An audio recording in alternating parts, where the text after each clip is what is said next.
All right, today on the Epic Cash Podcast, episode number 6, is my friend Kurt Wuckert Jr., cryptocurrency early adopter, co-founder and lead fundamental analyst of Crypto Traders Pro and Jiu-Jitsu practitioner.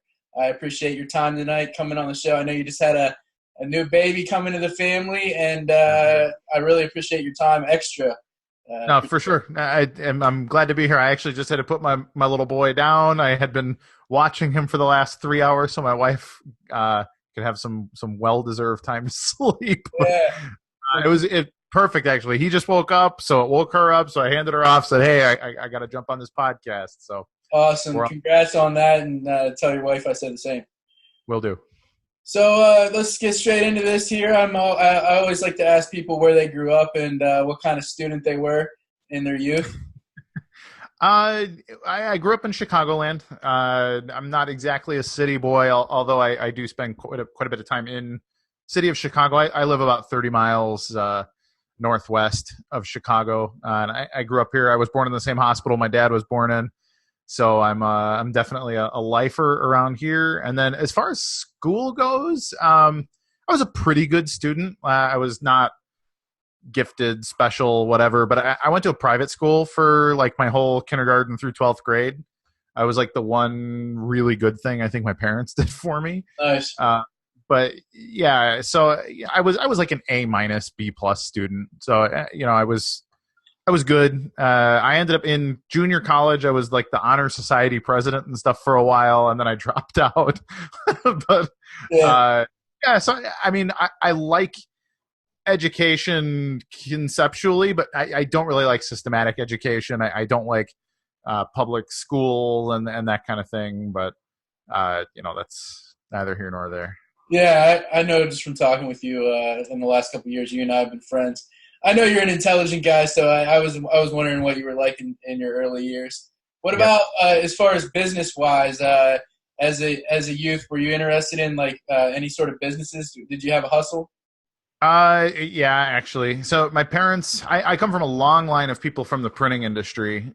So my great grandmother owned the first woman-owned printing company in Chicago. This is, I don't even know, 150 years ago or something. And then her son-in-law was in the business, and then son was in the business, and then the next one, and then I was in the printing business myself for quite some time. Sort of intertangled family business stuff. But I started doing that kind of stuff. I started doing like band promotion, marketing stuff when I was like 19. Promotional marketing. So I've always kind of worked. Actually, I don't know that I've ever had like a W-2 job now that I think about it. I guess I've like bartended and stuff or worked in like restaurants. But other than that, I've always done like 1099, sort of salesy or off campus marketing guy, that kind of stuff. And then Crypto Traders is all, an entrepreneurial venture and stuff as well. So I've been mostly self-employed for actually most of my life. So yeah. Yeah, actually, I was doing a little research on you, and I'm like 20 days older than you, so it's kind of funny. Oh, really? Yeah. Yeah. So after college, you went into the printing business then?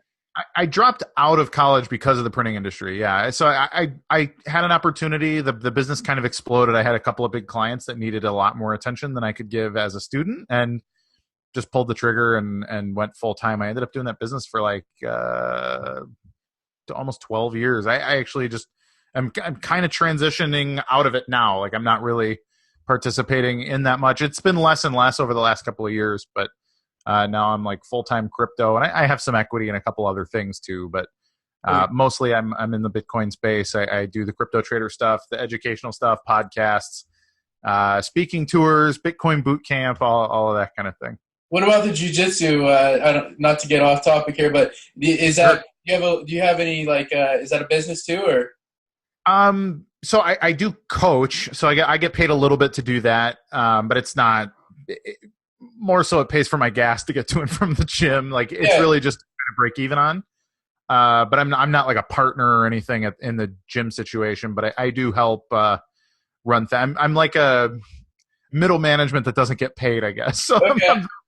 I'm there because I love it. Jiu-jitsu, I always tell everybody, don't turn martial arts into a business because it'll make you hate it. Like it Okay. really, really needs to be a passion thing. So I teach a few nights a week. I teach fundamentals, and I'm also like a alternate like training partner if we got like a guy that has an MMA fight and they need a big guy to be a training partner. So like I know how to fight. But I'm not that level of athlete to actually compete like MMA professional level, but I absolutely have been a training partner to a few guys that have tried to climb that ladder. A couple guys have gotten pretty far, and but yeah, that's all passion. You gotta Yeah. love fighting to actually fight because there's no damn money in it. That's cool that you follow your passions just like crypto, obviously. So I wanted to ask you when you started studying. I think you also study Austrian economics, Mhm. and that was your sort of segue into crypto. Yeah, yeah, absolutely, it was. Also, college. Everything got political in college. I was class of 2004 from high school, so I came in like 2006 was an election year, and when I was in college, it was this whole conversation about just everything, and I was always independent, but our school had a vibrant student Democrats group and no student Republicans group, which I thought was interesting. So I was a little bit contrarian and was like, oh, let's start a Republicans group. And then I realized after not too long that I definitely wasn't a Republican either. And I ended up being a pretty big Ron Paul supporter. That segued into me working as a county level. I think in 2008 I was doing county level stuff as part of the Ron Paul campaign. Worked on some local stuff. I actually ran for an office at some point in there too, Nice. but I don't remember the office. And this is for going back 12 years or so. So I don't remember. It was some local. It was town or maybe county, but I think it was actually township level that I ran for. But yeah, became a hardcore libertarian. Ron Paul, I've read a couple of his books, and he really turned me on to the real problems with the Federal Reserve Bank, central banking in general. I was a big gold bug for a long time, like gold standard, and and that whole kind of community ended up segueing me into Bitcoin pretty early too. But yeah, I was way into the Austrian economics stuff. I had a similar path as well. I got into Ron Paul and Austrian. He led me to Austrian economics, and then I was down the rabbit hole as well. So when I actually made some phone calls on his behalf. I wasn't a delegate or anything, but I was involved. Yeah. But so when did you actually find out first about Bitcoin? It's funny because if you watch some of my earlier podcasts, I talk about 2013, and then I remembered it was actually 2012 because I was digging through old wallets and stuff. Yeah. In 2012, some guy asked if I would print some signs for some kind of end the Fed protest, and he was like, "I'll pay you in Bitcoin," and I didn't know what the hell he was talking about. And so I looked into it a little bit, and at the time it was like, whatever, it didn't really cost me anything to do the job for him. I was like, whatever, pay me in Bitcoin. And I looked into it more. Was my first reaction was, like this is like video game tokens. This is ridiculous. And then I read the white paper and fell in love with the idea. So that was 2012 going into 2013. I didn't start buying more Bitcoin until 2013, like the middle of the year, though. Okay, I think that's when I think Ron Paul was taking crypto donations. He was like the first one back then, right? You remember that? I remember, but I don't remember exactly. I know he ran in 2012, so yeah, it must have been when he was accepting donations. Yeah, that would make sense. So what is the community like there? The crypto community you're in Chicago? I'm in Chicago. It's interesting. It's kind of a mixed bag. Like we have a really big. There's like an Ethereum development community here. What do they call it? They just opened. They've been trying to open it for like a year now.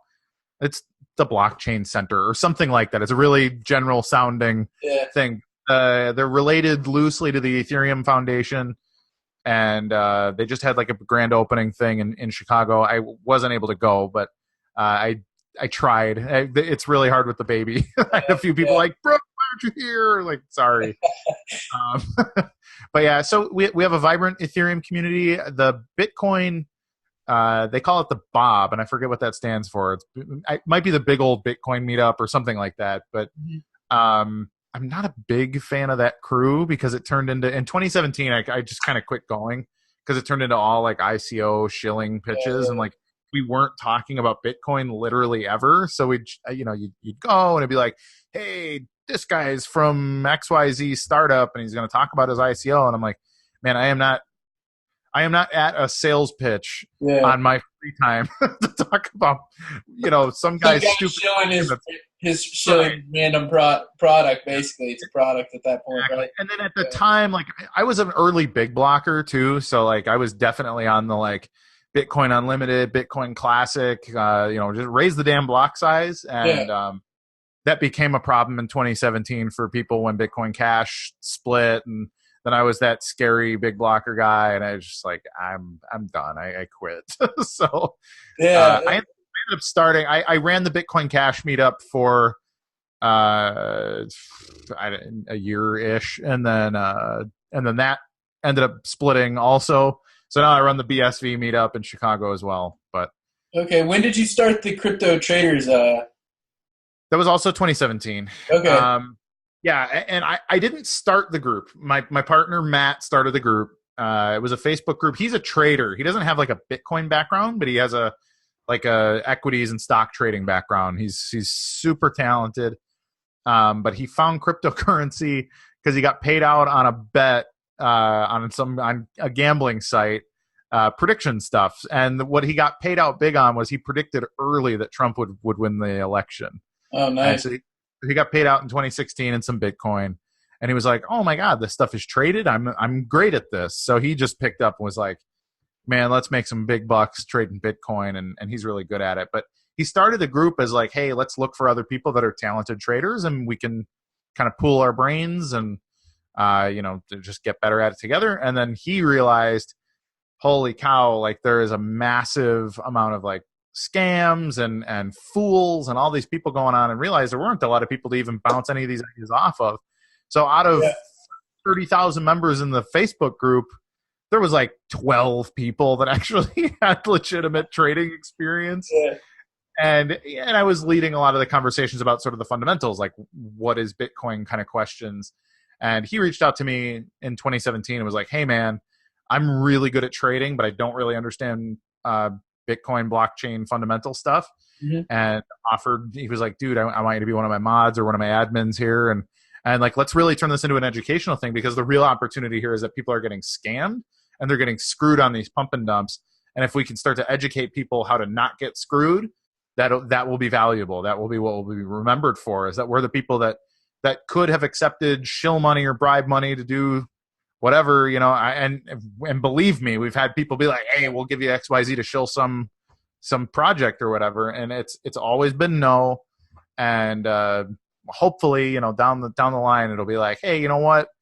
Those guys saved me X amount of times and never sold out," and it's a reputation thing. Absolutely, yeah. I think education in this space is at a premium. There's a lot of people, like you said, that are just in it to get rich now and make a quick dollar. So it's good to meet other, connect with people like yourself. For sure. So what led you? I know you were involved in Dash. Do you want to tell us about that a little bit? I don't know that it's fair to say I was more involved in Dash than a number of other things, but when the Bitcoin scaling debate really started to heat up, I was like on the Mike Hearn side, like, man, the Bitcoin's dead. Like, this project was everything, and it's just been so taken over by toxic assholes. So I started looking at other things, like basically. So my two focuses were like scaling and governance, both of which Dash was focused on really hard. And in my opinion, if the Bitcoin experiment fails completely, it'll be because of governance. And in that situation, then it kind of leaves open the question, like, okay, if we're not going to govern by pure proof of work, then what? And Dash, they had the first DAO, which people don't know what that is, or didn't know what that was until Dash kind of came up with the idea.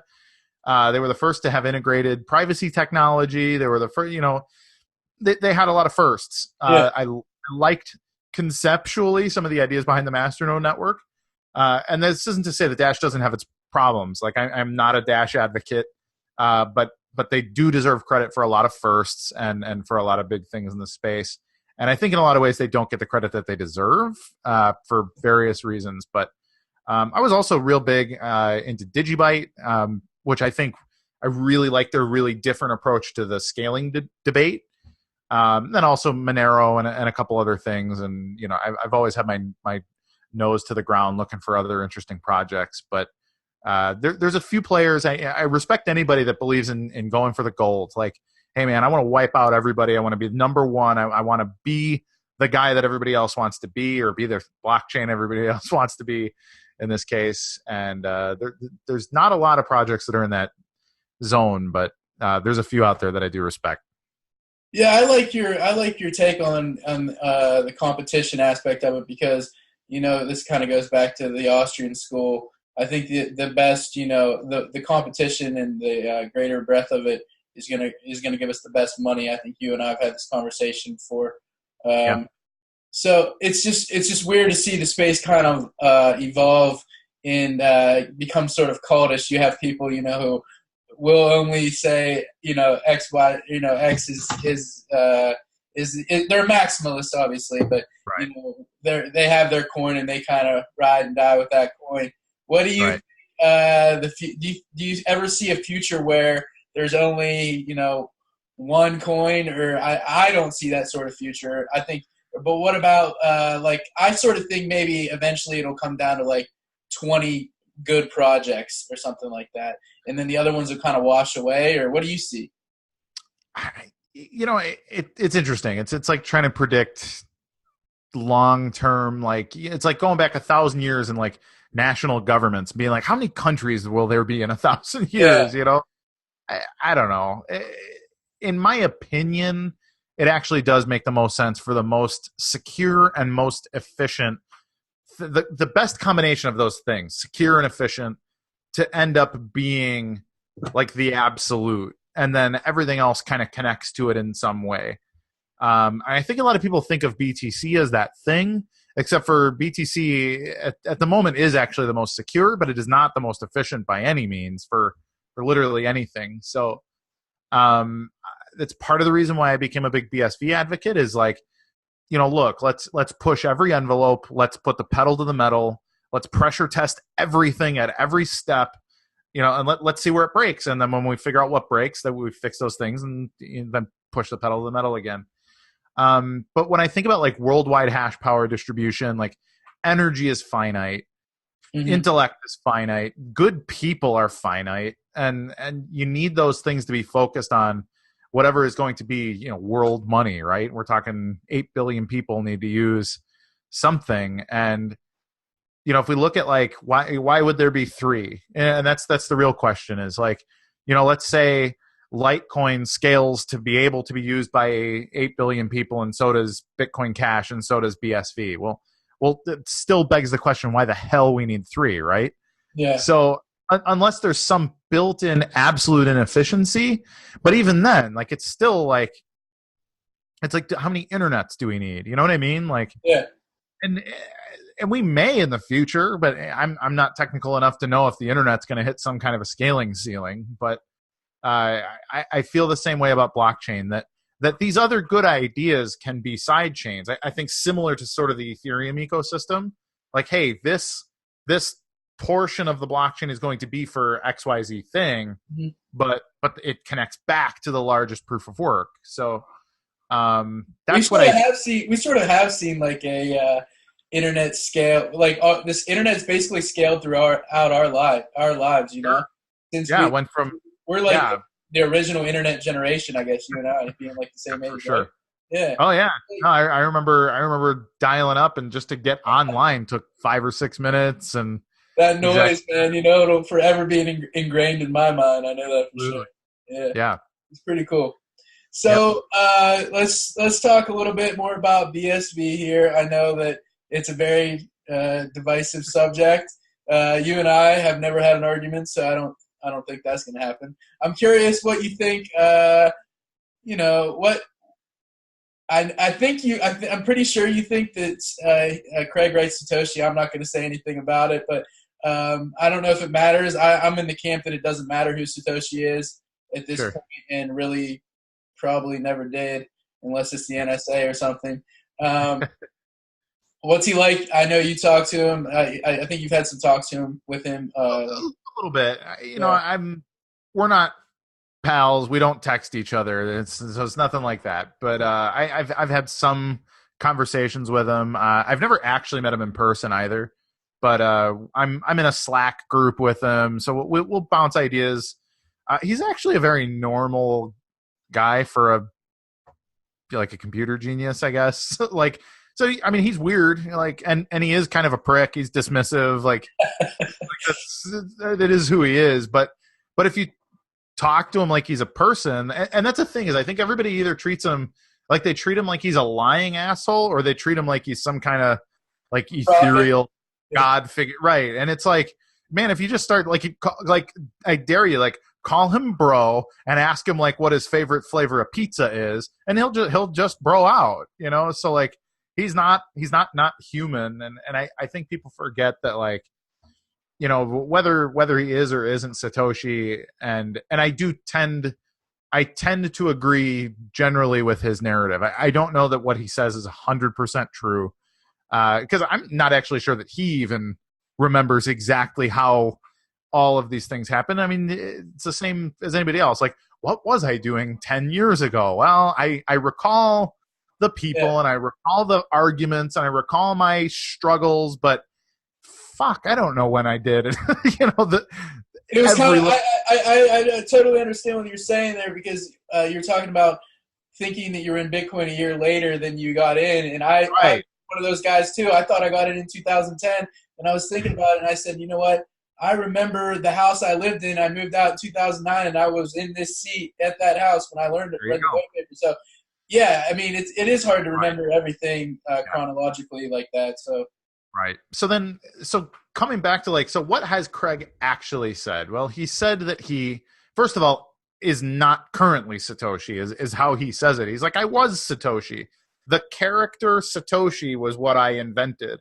But the work was done by, according to Craig, himself, Dave Kleiman, Hal Finney, Ray Dillinger, and then based on some intellectual property that he bought from a couple other computer scientists and stuff. So he's not even taking, in my opinion, undue credit for, you know, I came up with all this stuff. Like, he's literally like, man, I had to pick the brains of other people who were smarter than me in certain areas. And, like, you know, people forget those kind of things, and they forget kind of like that they forget that he was doxxed, and that he spent, assuming he's Satoshi again, that he spent when did he disappear? 2010, end of 2010.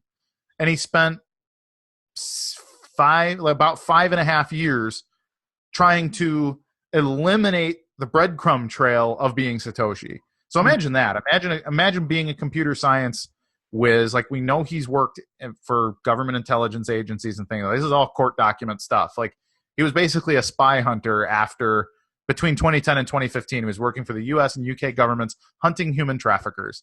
This is all stuff that's come out in court. So if he was trying to eliminate his tracks, and then all of a sudden he gets doxxed in 2015 and then denied it. You know, like, he denied it more than once, and then Wired Magazine and Gizmodo and all these, but like, they basically made it like, okay, you got to come all the way out here. So then instead of making it a PR thing, he actually goes to guys like Gavin Andreessen and John Matonis, who was at the time the head of the Bitcoin Foundation, which is defunct bullshit now, but at the time was like, maybe this matters.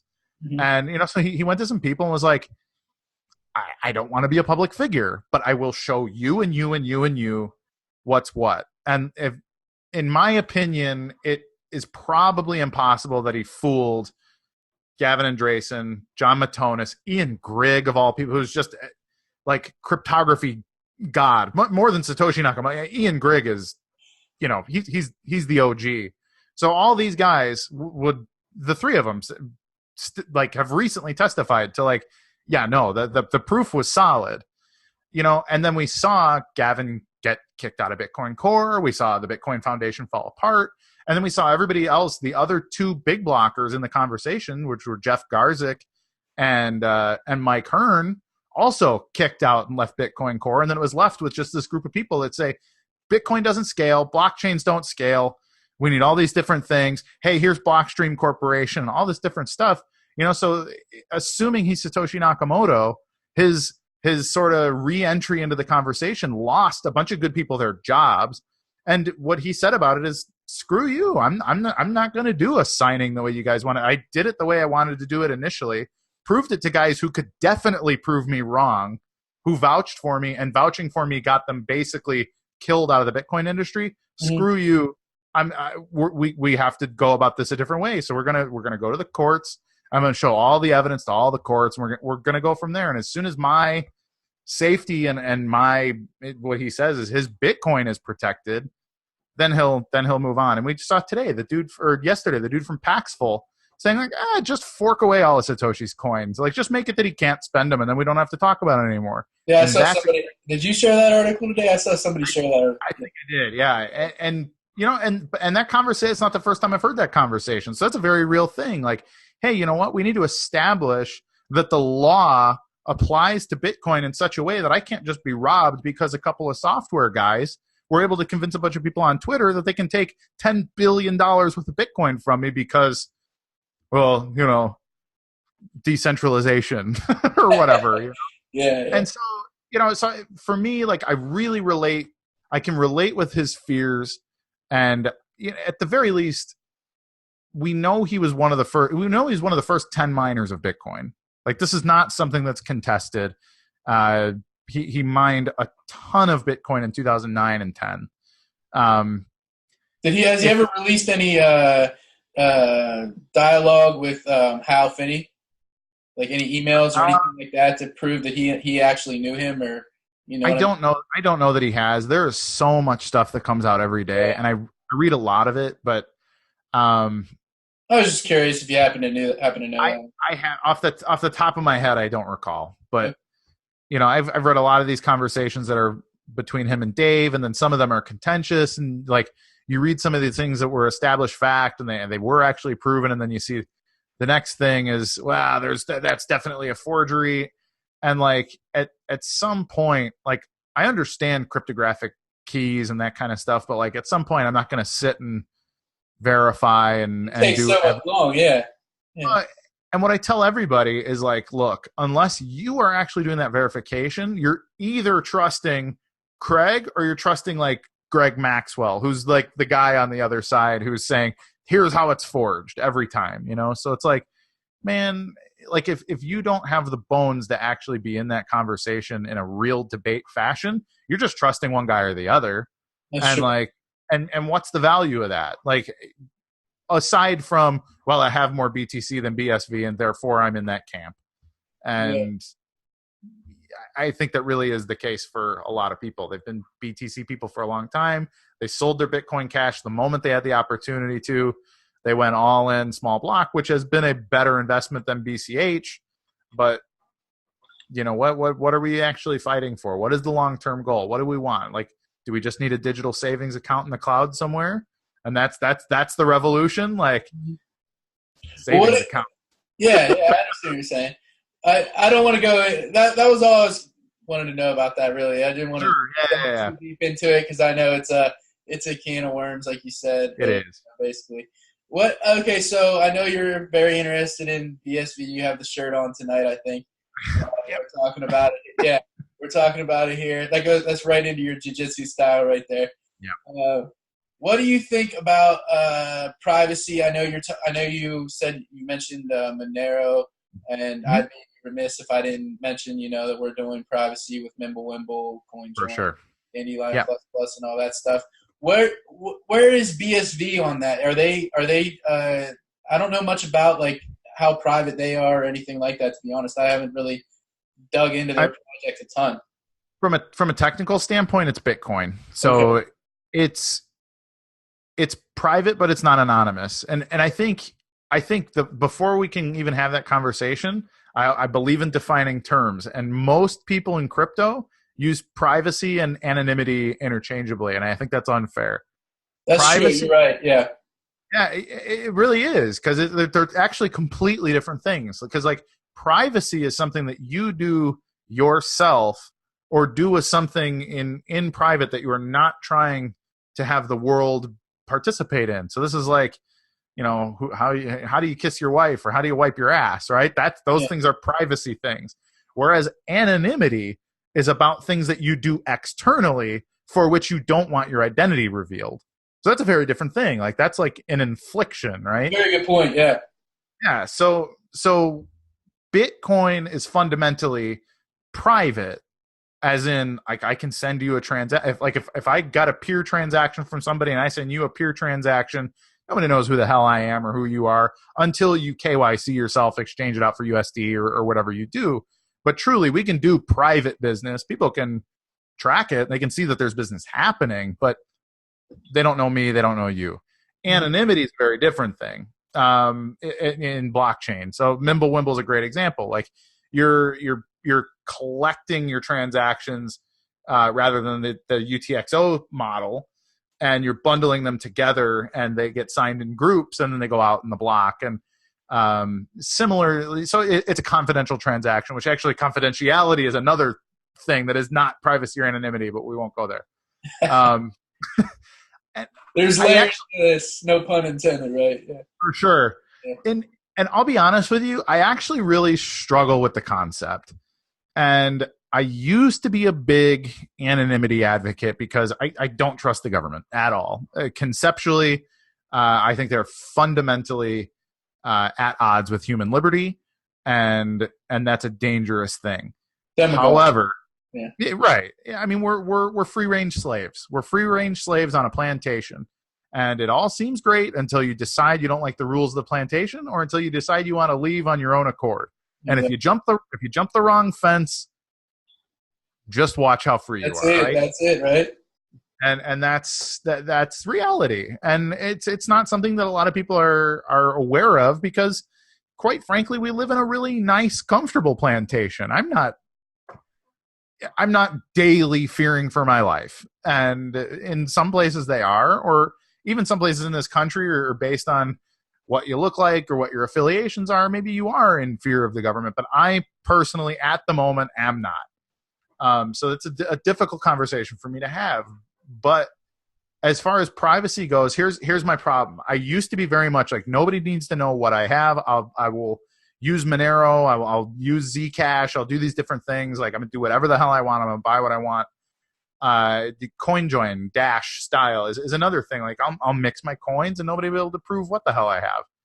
And then it struck me, what if Bitcoin or whatever becomes some kind of standard, and I need to actually conduct legitimate business with my holdings of cryptocurrency, and my coins have been tumbled with or mixed in some way with coins of some drug dealer, human trafficker, whatever, and I'm not even aware. And because I'm not, I don't know. So in all likelihood, I have some cryptocurrency that's been tumbled with some criminal's coins. And if in a decade I go to buy a car and I have to spend my coins at some car dealership that is going to have some kind of basic auditing system as to what the source of my funds are, well then shoot, if it comes up with like, well, Kurt's got coins connected to Silk Road and all these different things, and then that gets reported, because at some point you have to use that money in the real world with people that are not crypto anarchists, right? Mm-hmm. And so that worries the hell out of me. So that's my big concern right there, is like, man, I might have, like we don't even know if we have participated in a giant money laundering scheme for like the shitty people on earth. And so that's my caveat. With, you've sort of already seen. Sorry to interrupt you. You sort of already seen that with some people have had that happen to them just purchasing on an exchange. For like sure, Coinbase or something will shut you down for taking coins. Yeah, absolutely.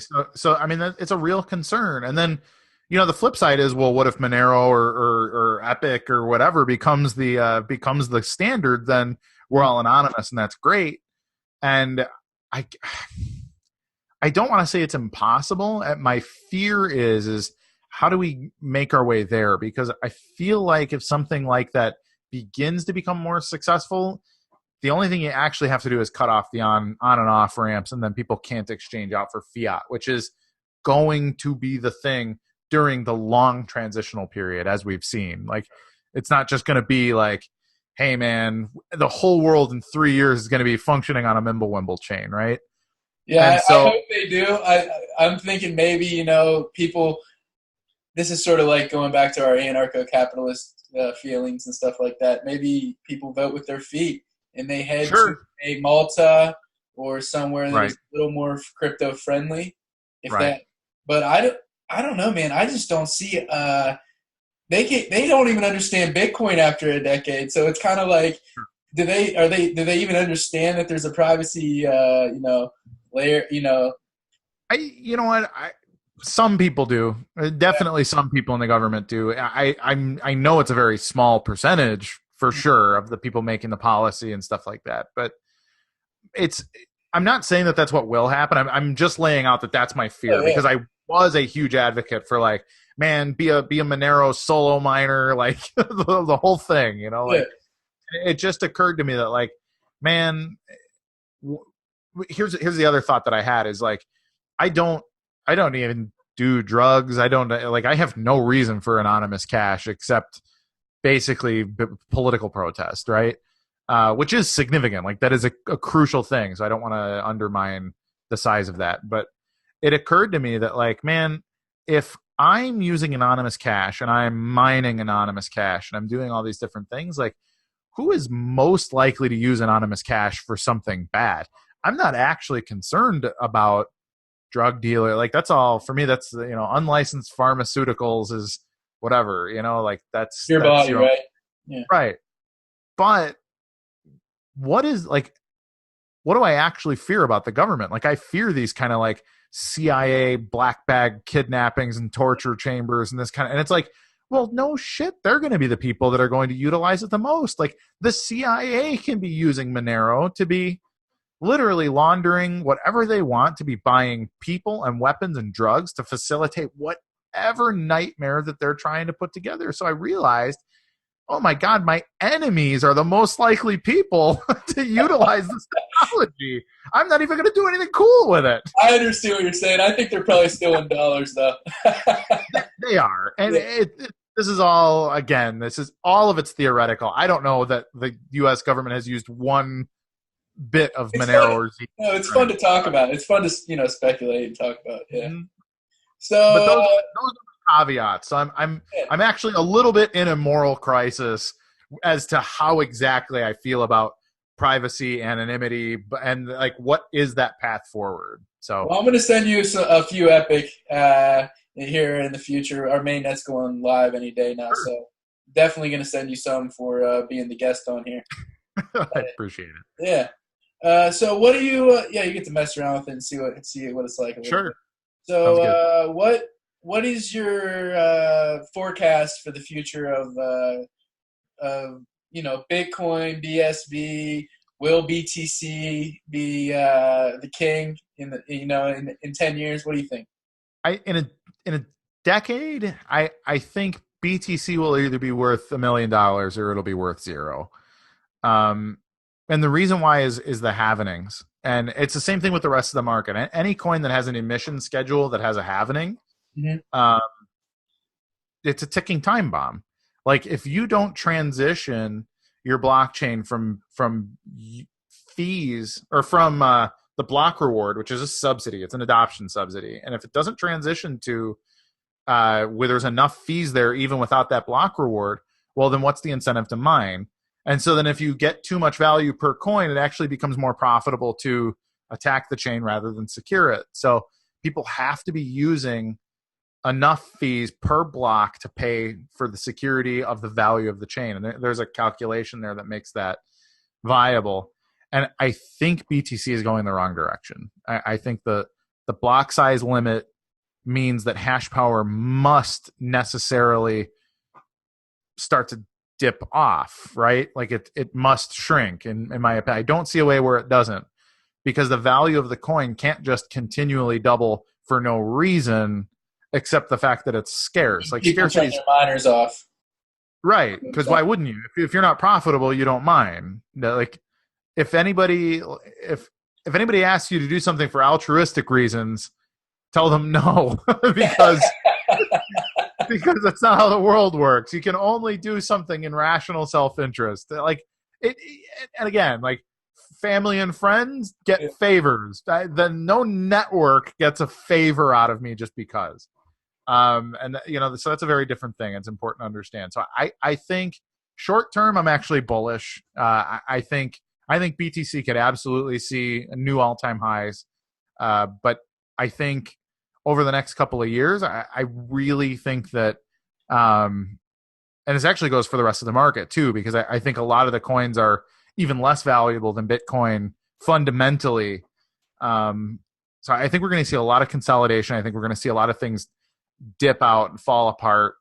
But it's hard to say exactly when, because in a lot of ways it's very bullish. There's a lot of people that are coming in that are excited about the technology. And I'm talking about like institutional investors and those kind of things that I think will create another major hype cycle. But I think it's going to be very different than 2017 because we've seen now that ICOs are bullshit and most of these tokens are bullshit. And nobody wants to have anything to do with them. There's just no reason for them. So I think BTC will probably attract big money who will then come to realize that maybe there's no reason for them to be there. Because it really, truly, if it doesn't do anything but sit there, then it is just a Ponzi scheme. Like the early .com bubble, Exactly. Yeah. So when you get the big washout, then what? Like, then it's going to be specifically about like, okay, what does my business actually need a blockchain for? Mm-hmm. And for most people, it's nothing. But there are a few cases where, in logistics or in, anything where your supply chain and chain of custody stuff matters, a really scalable blockchain really matters. So my long-term bet would be on BSV at this point. They're the only people that are willing to break their own network in order to test and see if they can scale more and more and more. And so those are always the people I bet on. The people who are willing to say, you know what, let's just see when it explodes. Those are the people that usually come up with something that really changes the world. I understand that. So you're saying with the institutional money you just backed, get greenlit the other day, you're going to have all these big players finally coming in, and it seems like the timing's right. We probably have like over 100 weeks left in this bull cycle if history repeats. What do you think about? Did we get far enough ahead for medium of exchange? Are we going to see? I mean, it doesn't seem like we're going to see it right now in this cycle. When are we going to start seeing it at Starbucks? And that's the one everyone always says. When am I going to be able to buy my cup of coffee like seamlessly? Our parents or whatever. When is it going to be that easy? What do you think? It's been something that has been ignored by BTC for so long that people don't even know what blockchains are for. So like you have these conversations now and like people just think it's some kind of weird tech stock or something, like they only see that investment value.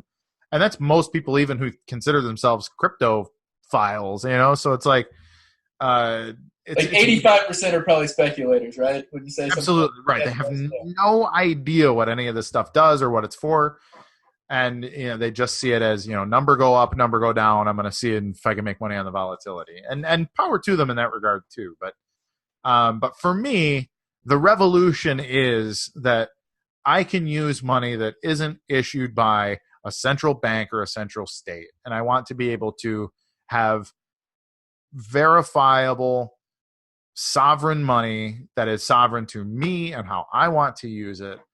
And we're still a ways off from that because culturally, it's just like anything else. It's like asking, when's everybody going to be a Christian? It's like, well, shit, maybe never, and that's okay also. But, if we're pushing for it, like this is something that matters to us, it matters to the old school kind of crypto anarchist ideologues. And it matters to me, but I think there's so little innovation going on in that regard for that sort of means of exchange use case.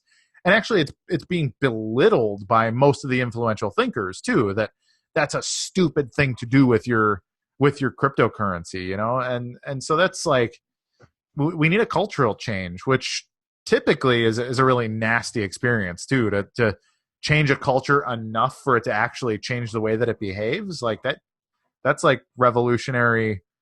We got to fight that battle first, and that's probably going to be a really nasty battle. So I think we're on the right path, though.